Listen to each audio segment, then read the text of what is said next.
So what's up mga katotoys, no? For today's video, no, brand out daw bala sa inyo, no? Kay direya sa syudad sang Iloilo City, no? Dire mismo sa city, no? Brand out bilogid nga syudad sang Iloilo City. No, so for today's video, no, so since nga wala kita sang suga kag dulom,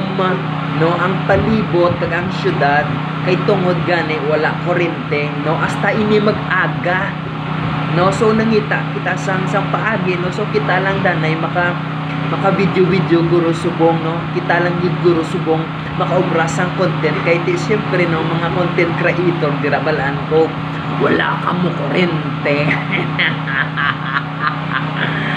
No, so nag-charge kita dire, no, sa palibot, no, dire sa may molo, no, kay dire damo di kuryente, no, kag kadto lang kamo di sa gusto mag move on, kaya ari lang di sa may molo move on. Ari lang di ang kuryente, no, so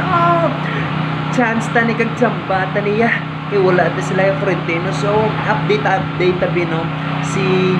ang ato nga mga official sa mga syudad, sa mga city councilor, no, kung ano oras masiga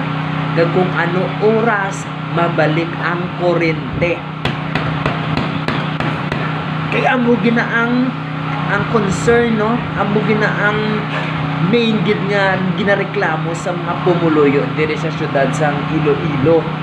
no, diri sa syudad, no, kay man wala sila di sang suga, wala pa di sila sang mga ano na ginatawag din ng mga solar, no, kasi syempre, no, diriya kabuligay lang kagapagapangitaay sa pamaagi para magkakuryente kita, no, so update kita, no, comment down below mga katotoys kung ano oras masiga kay para at least mapakonekta ka mo diri sa kuryente, no, so this is the video, no, so chance na mag video, no, so once again this is me your toys, no, bago ka pa lang sa channel ko, no, so share this video, like and react, so bye.